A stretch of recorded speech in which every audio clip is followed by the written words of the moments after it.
years ago, I lost my son, and he was into helping kids. He helped a lot of kids for his tennis shoes, for his clothes, and when he passed, I felt like that I should keep it going. I felt like I should take the torch and run with it. I've always was a giver, but I really love giving when it comes to kids that have needs. Well, when I first started doing it, I started it out. I've never done it before. So I just wanted to give kids tennis shoes. Didn't have a plan. Didn't know how I was going to do it because I didn't have the funds myself.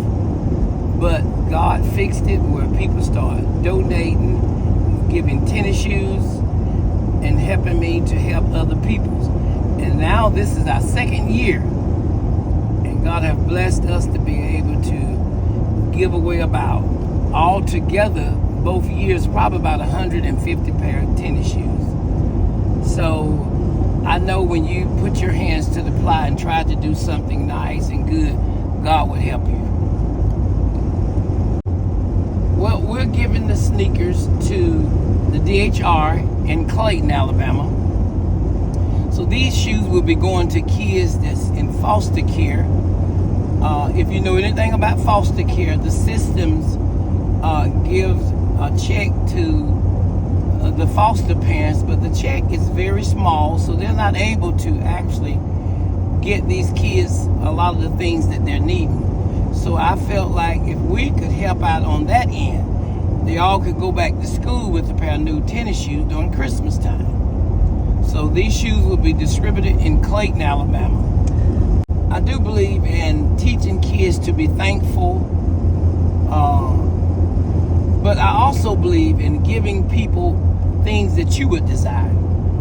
And I felt like if you give them a name brand tennis shoe, it will last. Because a lot of these kids won't get any more shoes until next Christmas. So it's not that I'm trying to be picky or funny, but I feel like that when you give to people, give them the best. Because I feel like God gave his best when he gave his son Jesus.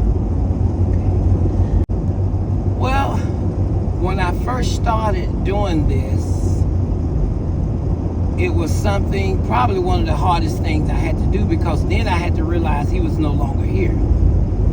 So I started, and I cried many days. I stayed awake many nights trying to figure out how to do it. And believe it or not, now it's still hard. It still hurt, but I want his name to live on. So I just put my feelings aside. Now, what really makes you feel good is when you see these kids that need shoes, the big smile on their face. They put them on their feet and they look at them, they walk in them, and it makes you realize that you actually are changing someone's life with a pair of tennis shoes. So that actually gives me the strength and the courage to make it happen. Well, the purpose of putting the tennis shoes around the altar and praying over the tennis shoes was because I want these kids to, when they put these shoes on, I want them to have a better life. I want them to be able to look forward to a future, a good future. And I believe that the prayers of the righteous can do that. And I got faith that if we pray and believe God for these kids won't end up in jail or on drugs and alcohol. I believe we can jumpstart them with prayer. Well, I've heard it out there before, walk a mile in my shoes. But I think what really happened to me during my son's last days, he was real sick, and a lot of things was confusing to him. I couldn't understand it because he was not the same child that I raised. So I could hear him saying, walk a mile in my shoes and you will understand what I'm going through. So I think with me, I want people to understand until you walk a mile in people's shoes, then you don't need to judge them.